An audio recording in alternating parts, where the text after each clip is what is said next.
तो मैं उदय अनअकैडमी के प्लेटफॉर्म पर आप सभी का स्वागत करता हूं। काफ़ी इंपॉर्टेंट क्लास होने जा रही है, बहुत ही इंपॉर्टेंट एमसीक्यूज मैं लेके आ गया हूं आप सभी के लिए। तो टाइम नहीं वेस्ट कर सकते, फटाफट स्टार्ट करते हैं। Yes yes. तो कोड हमारा उदय 10 है, ये कोड अप्लाई करके आप लोग एडमिशन लेते हैं तो निश्चित तौर पे आपका बहुत फ़ायदा होने वाला है। बिल्कुल भी टाइम ना वेस्ट करें, फटाफट जुड़ जाएं अगर आप प्रिपरेशन कर रहे हैं टीजीटी पीजीटी किसी भी एग्जाम की। पहला क्वेश्चन आपकी स्क्रीन पर ये रहा, आराम से आंसर दीजिए, किसी चीज़ की कोई जल्दबाजी नहीं है। यस, फटाफट आंसर दें आप लोग। यस, फटाफट आंसर दीजिए। यस, मैं देख पा रहा हूँ काफ़ी बच्चे हैं, बहुत जोर शोर से आंसर देना चाह रहे हैं। Yes, okay. The royal society of London was established, काफ़ी बच्चे जुड़ गए हैं। The royal society of London was established in 1660, 1789, 1642 या 1798। यस, तो यहाँ पे डियर क्या हो जाएगा? 1660 इज द राइट आंसर। क्या हो जाएगा? 1660 इज द राइट आंसर। निश्चित तौर पे ये इंपॉर्टेंट है आप सभी के लिए। The royal society of London was established in 1660. The Royal Society of London was founded as on 28 November 1660. It was granted a royal charter King, yes yes yes, Charles II as the Royal Society. Yes, 1660. Moore's Latin masterpiece Utopia. Utopia was translated into English in.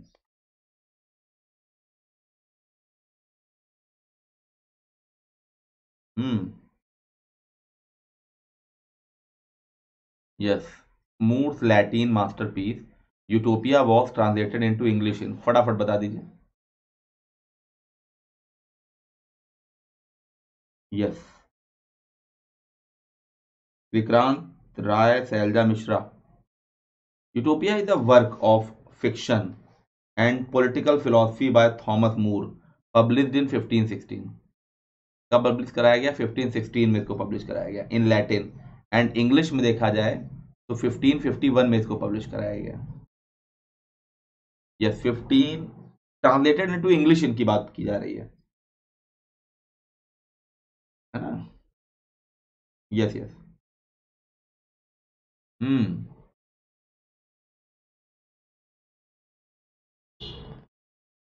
वाह।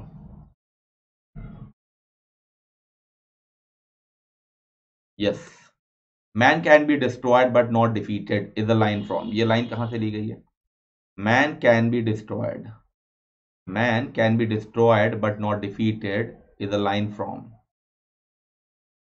ये लाइन कहां से ली गई? Arms and the man, old man and this, old man and the sea for whom the bell tolls, या mending wall. बेटा आप लोगों को सॉलिलोक्वी, अगर मैं पूछूं सॉलिलोक्वी और असाइड में क्या डिफरेंस है, तो क्या आप लोग मुझे सॉलिलोक्वी और असाइड में डिफरेंस बता सकते हैं? ऐसे ही पूछ रहा हूं, जनरली आप लोग लिटरेचर पढ़ते हैं, जनरली पूछ रहा हूं। जितने भी बच्चे जुड़े हुए हैं, क्या आप मुझे सॉलिलोक्वी और असाइड में डिफरेंस बता सकते हैं? जितने भी बच्चे जुड़े हुए हैं बताइए बताइए। सॉलिलोक्वी और असाइड में क्या डिफरेंस है?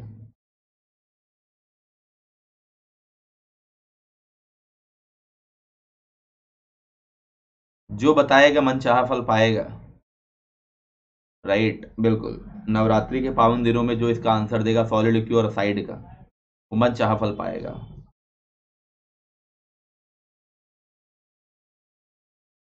स्पीच कैसी होती है बता सकते हैं? वो जो आप सॉलिलोक्वी बोल रहे हैं, लॉन्ग स्पीच, जैसे मान लीजिए बी टू बी और to not be, to be और to not be. Right, Hamlet की ही केवल देखा जाए 35 लाइन की सॉलिलोक्वी है। ये बात बिल्कुल सही है कि सॉलिलोक्वी जो है वो असाइड से लंबी होती है। असाइड हार्डली एक या दो लाइन की होती है, एक या दो लाइन की स्पीच असाइड कहलाती है। सॉलिलोक्वी एक लंबी स्पीच होती है, लेकिन वो स्पीच कैसी होती है?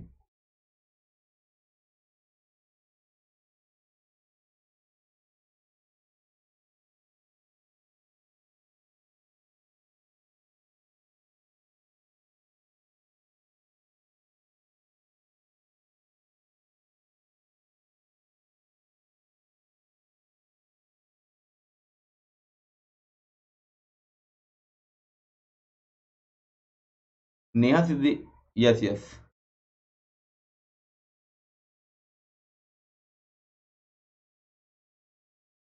देखो ऐसा है ना, असाइड में जो है, असाइड में क्या होता है, एक बंदा खड़ा है ए, उसके बगल में बी खड़ा है, सी खड़ा है, डी खड़ा है, ई खड़ा है, कई कैरेक्टर्स खड़े हैं, सब बातचीत कर रहे हैं। मान लो ए कोई चीज कह रहा है, तो बी सी डी सब वही है, लेकिन ये लोग नहीं सुन रहे हैं। ये लोग नहीं सुन रहे हैं, डायरेक्ट एड्रेस किसको कह रहा है, ऑडियंस को डायरेक्ट एड्रेस कर रहा है। ऑडियंस सुन रहे हैं। आ साइड मतलब ऐसे ट्रिक याद रखो, आ प्लस साइड की साइड में आके धीरे से फुसफुसा के बोल गया, असाइड। असाइड में जो होता है कि जो जो जो कैरेक्टर है, जो फिगर है, उसका इंटेंशन क्या है, उसका इंटेंशन क्या है, उसका मोटिव क्या है, मतलब जो भी प्ले है उसके बारे में वो क्या कहना चाह रहा है, क्या चल रहा है उसकी लाइफ में। इस तरह से किसी भी कैरेक्टर पर वो कमेंट कर सकता है, राइट, सिचुएशन पे कमेंट कर सकता है, जजमेंट अपना बता सकता है कि उसके हिसाब से क्या होना चाहिए, अपना ओपिनियन दे सकता है, राइट। समझ रहे हैं, समझ रहे हैं कि नहीं समझ रहे हैं। तो ये होता है असाइड, एक शॉर्ट स्पीच होती है। लेकिन सॉलिड की होती है ना, सॉलिड की ये इनर फीलिंग होती है। ये इसमें पहली बात तो सॉलिड की में स्टेज पर एक बंदा बैठा होता है, खड़ा होता है। सॉलिड की में अकेला बंदा बैठा होता है या खड़ा होता है। असाइड में 3-4 लोग होते हैं। सॉलिड की में जो अकेला बैठा होता है, सोल प्लस लोक, सोल मतलब अकेला और लोक मतलब बातें, वो खुद से अपनी फीलिंग्स बता रहा होता है। जो फ्रस्ट्रेशन होती है, जो दुख होता है उसके अंदर, वो निकल रहा होता है। वो डायरेक्ट ऑडियंस को एड्रेस नहीं किया था, हालांकि वो सुन रहे हैं, लेकिन वो कैरेक्टर ऑडियंस से बातचीत नहीं कर रहा है। असाइड में ऑडियंस से बता, ऑडियंस को बता रहा है वो कैरेक्टर। वो अपने अगल बगल के कैरेक्टर्स नहीं बता रहा है, ऑडियंस को बता रहा है। लेकिन सॉलिड की में वो जो अपने आप से बातें कर रहा है, जो उसकी फीलिंग्स है, फ्रस्ट्रेशन है, जिस वजह से वो दुखी है, जो उसकी प्रॉब्लम है जिंदगी में, अपनी प्रॉब्लम, उसका और किसी पर कोई ओपिनियन नहीं है। तो सॉलिड की में एक तरह से इनर फीलिंग, फ्रस्ट्रेशन और जो मिजरीज होती हैं, परेशानियां होती हैं, वो डिस्कस की जाती हैं। मतलब उस तरह की स्पीच होती है कुछ। असाइड में कोई भी ओपिनियन नॉर्मल हो सकता है, राइट, कोई जजमेंट आपका हो सकता है, किसी कैरेक्टर पर आपका ओपिनियन हो सकता है, तो वॉट। तो हेमलेट एक अच्छा एग्जाम्पल है। हेमलेट में असाइड और सॉलिड की दोनों दोनों की भरमार है, राइट। और मैकबेथ में भी है, आप देख सकते हैं मैकबेथ में भी यागो की कई साइड्स हैं, तो ये इंपॉर्टेंट है। तो पहले आप दोनों की जो स्पीच है, स्पीच आप लोग बोलने लगे शॉर्ट है, लॉन्ग है, थोड़ा, दोनों की स्पीच में डिफरेंस क्या होता है, टोन कैसी होनी चाहिए।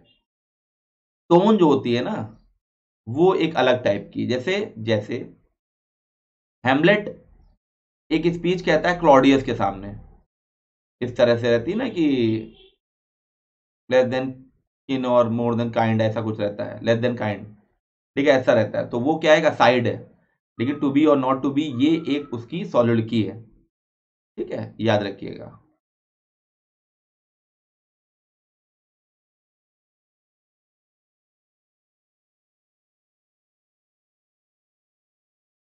हाँ, सॉलिड की में कहता नहीं मुझे अकेला छोड़ दो, अकेला छोड़ दो।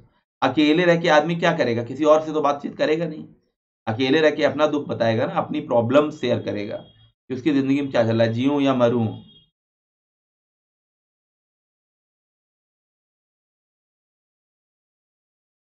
नहीं नहीं, टू बी और नॉट टू बी ये असाइड नहीं है बेटा, ये सॉलिड की है, लगभग 35 लाइन की है भैया ये,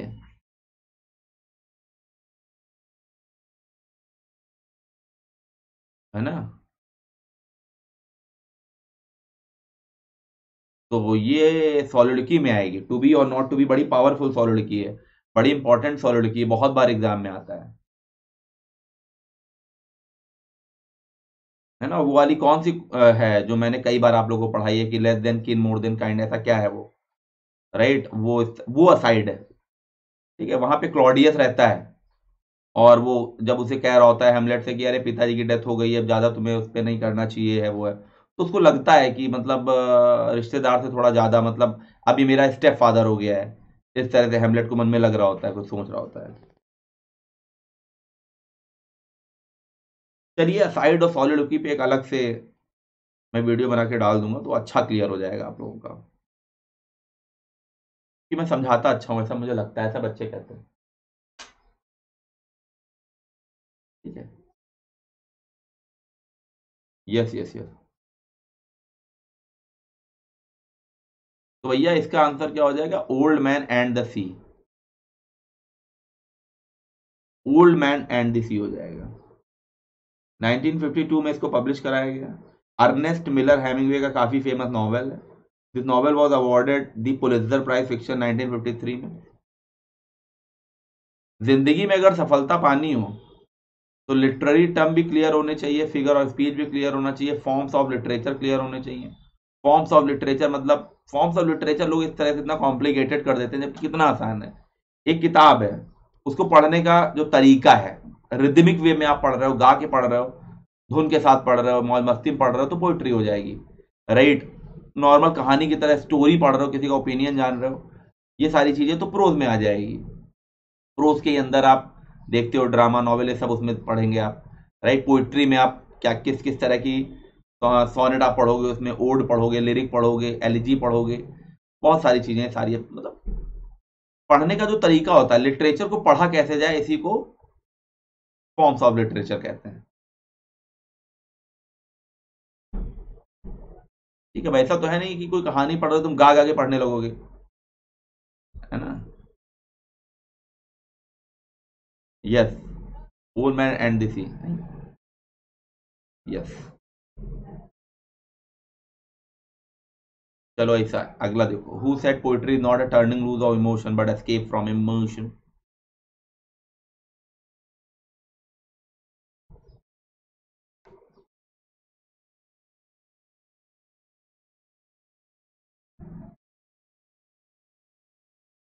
Who said poetry is not a turning loose of emotion but escape from emotion?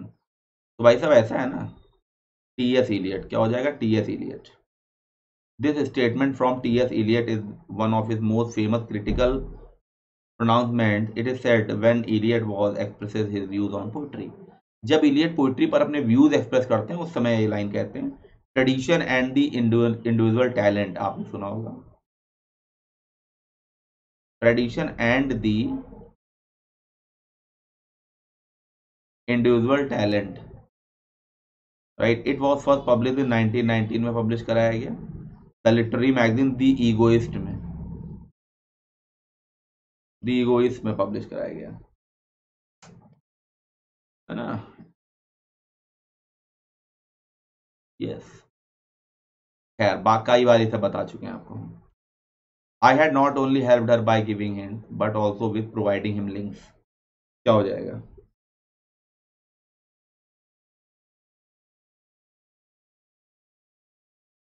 Yes, काफी बच्चों के रिप्लाई आ रहे हैं, काफी बच्चे अपना टैलेंट दिखा रहे हैं।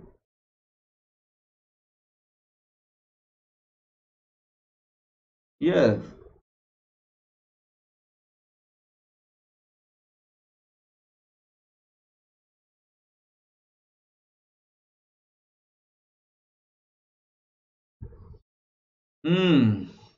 क्या हो जाएगा? Helped her not only by, I had I had helped her not only by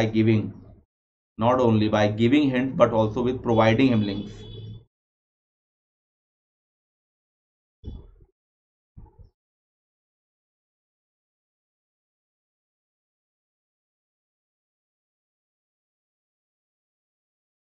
Helped her not only by हो जाएगा, या B will be the right answer. The brook is written in, बताएं, the brook is written in इसको कब लिखा गया? The brook is written in.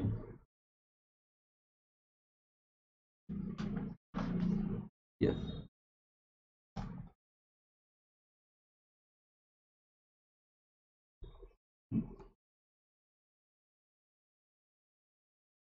ये British poet Alfred Lord Tennyson की एक पोयम है। इसे 1886 में लिखा गया। 1886 में लिखा गया, उनकी डेथ से 6 साल पहले। उनकी डेथ से 6 साल पहले, ठीक है, 1886 में लिखा गया। काफी फेमस है। ये एक बैलेड है, 52 लाइन्स की पोयम है। 13 क्वार्टरेन में डिवाइड किया गया है। 13 क्वार्टरेन में इसको डिवाइड किया गया है। यस।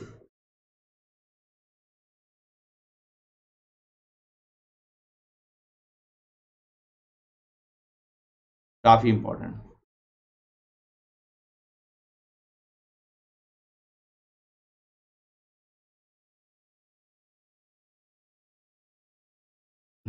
ये कहाँ बताते चले गए पिछले वाले में 1886। Milton on his blindness is a Petrarchan sonnet with the rhyme scheme of।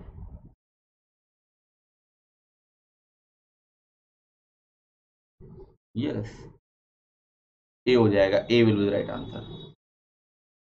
Background casually is written by. Background casually is written bye.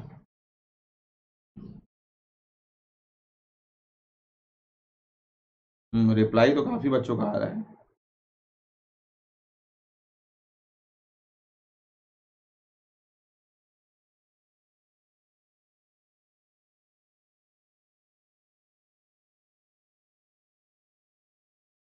काफी बच्चे रिप्लाई दे रहे हैं, बच्चे बहुत अच्छे, मन के अच्छे हैं।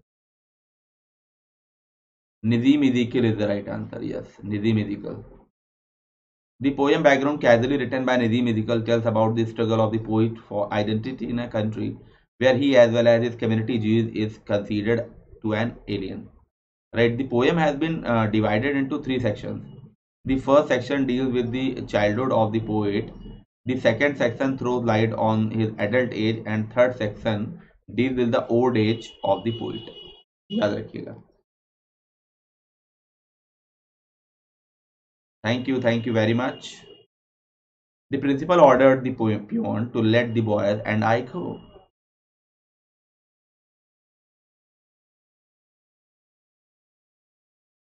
ये क्वेश्चन आज आपको कितना सरल लग रहा है। ये जो क्वेश्चन अभी आपकी स्क्रीन पर है, ये क्वेश्चन हो सकता है आपको बहुत इजी लग रहा हो, बहुत सरल लग रहा हो, इन फर्स्ट डे बहुत से बच्चे इसको गलत कर रहे थे।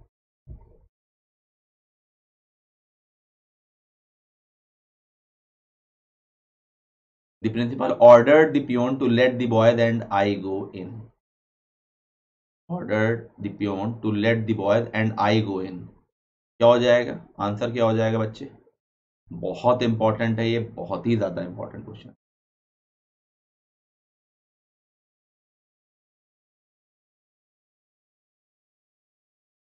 तो the principal order the peon to let the boys and me go हो जाएगा। क्या हो जाएगा? Me go. Yes, me go.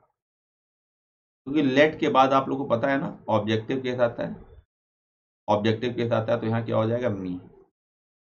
Yes yes, मी हो जाएगा। बिल्कुल गलत नहीं करना है, किसी भी एंगल से गलत नहीं करना है, मी हो जाएगा।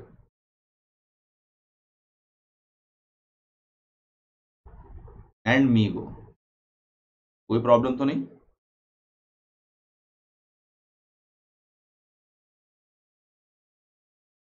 Nothing but bird seen in the sky.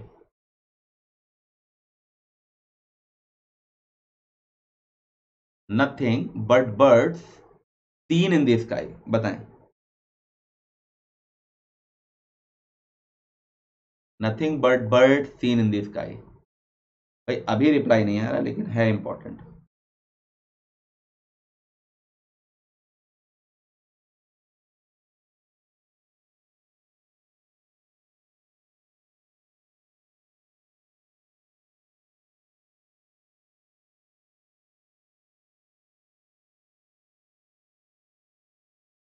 Yes, is हो जाएगा। क्या हो जाएगा? इज। तो एक चीज समझो पहले, कभी भी अगर सेंटेंस शुरू है नथिंग बट या everything,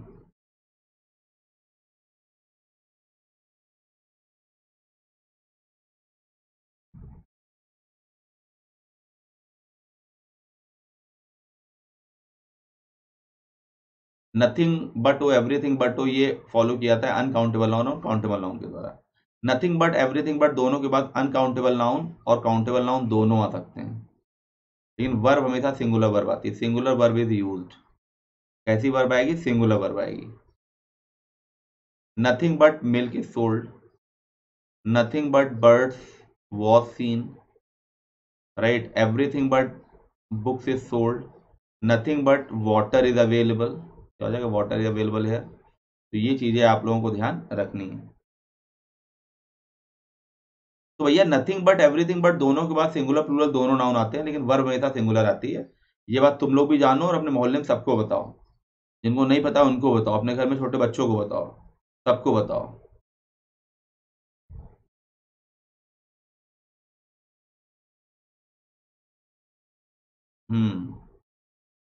Ode to West Wind is written in the autumn of 1819 and published in, बताएं. Ode to West Wind is written in the autumn of 1819 and published in. Ode to West Wind.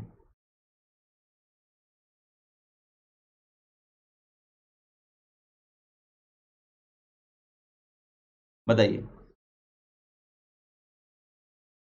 Shelley की काफी famous poem है जो एक odd है, written in 1819, publish in 1820, है ना. If winters come can spring be far behind, बड़ी famous line है. 70 line poem divided into 5 section. बिल्कुल 1820 में पब्लिश कराया गया.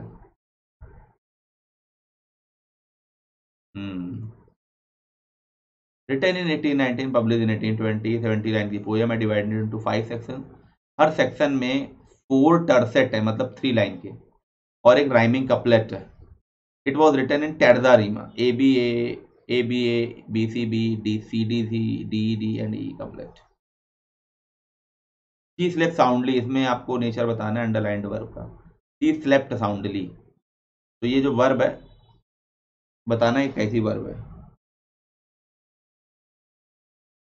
हाँ थोड़ा सा बताइए. सी स्लेप्ट साउंडली, फटाफट आंसर दें.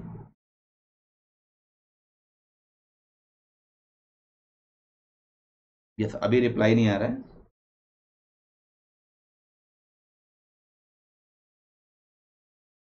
Identify the nature of the underlined verb.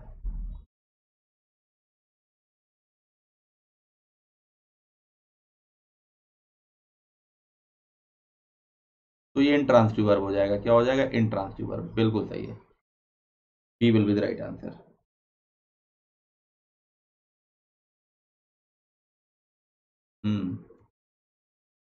You had better gone abroad for higher studies. You had better gone abroad for higher studies. बताएं.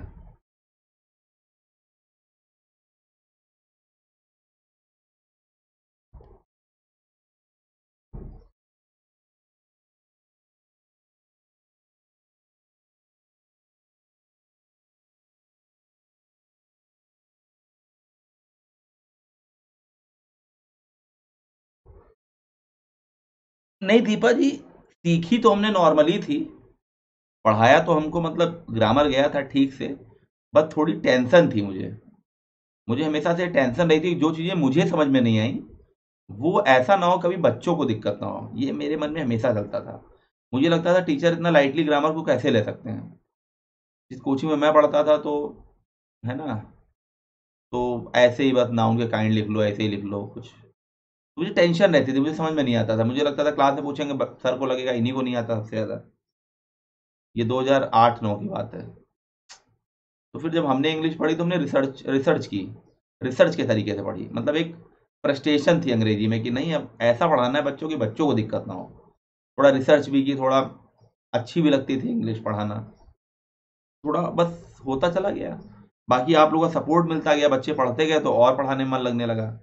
और बार बार आपको पता है किसी भी चीज़ को पढ़ाइए, रिवीजन करिए तो अच्छा ही हो जाता है. तो गॉन नहीं होगा, गो होगा. You had better go abroad for higher studies.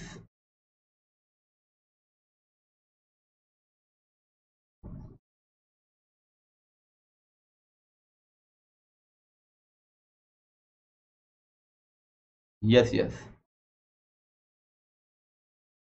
गो हो जाएगा.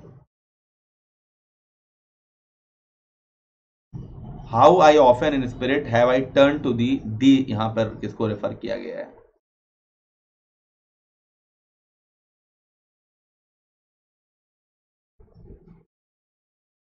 तो रिवर वाई को रिफर किया है, ये तो आपको पता ही होगा. You he and I have done there duty, यहां आपको बताना है क्या होने वाला है.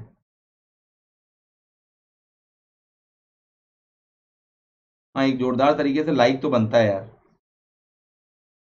एक जोरदार तरीके से लाइक तो बनता है. तो क्या हो जाएगा? आर ड्यूटी हो जाएगा. क्या हो जाएगा? Our duty. You he and I have done, our duty हो जाएगा. कहीं भी यू दिख जाए ही दिख जाए एंड आई, तीनों पर्सन दिख जाए तो आई के अकॉर्डिंग, फर्स्ट पर्सन के अकॉर्डिंग जो है एडजेक्टिव आता है आर। और अगर आई ना हो तो हम यू को फॉलो करेंगे और यू के अकॉर्डिंग क्या आ जाएगा, योर आ जाएगा।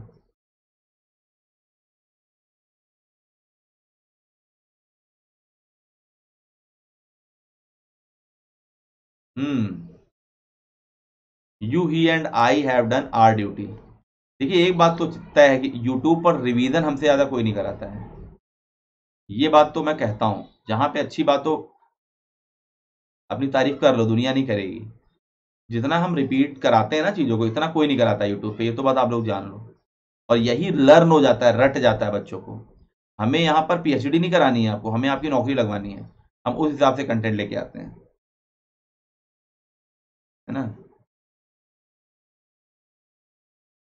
Yes. Hmm. There is a shortage for qualified staff in many software companies in India. Shortage for, तो क्या हो जाएगा, shortage of. There is a shortage of हो जाएगा qualified staff in many software companies in India. Hmm. Shortage of होता है, shortage, lack, scarcity, devoid, dearth, paucity, ये तो पढ़ाया है ना मैंने। तो गलत करने की तो जरूरत ही नहीं है। Yes yes yes.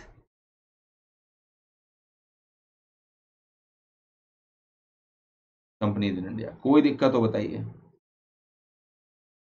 She yearned the return to her own home, बताइए। She yearned the return to her own home, बताएं। शी यर्न्ड।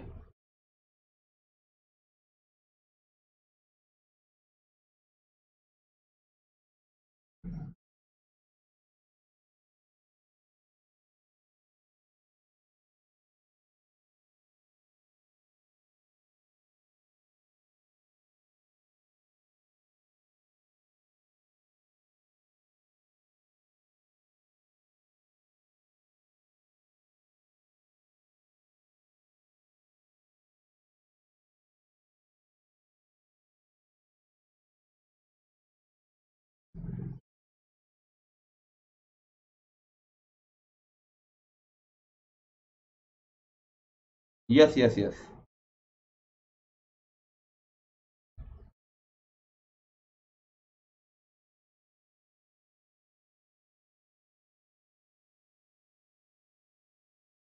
तो यर्न के साथ क्या आता है, yearn for, long for, yearn for, crave for, ये तो आप लोगों को पता ही होगा। हम्म।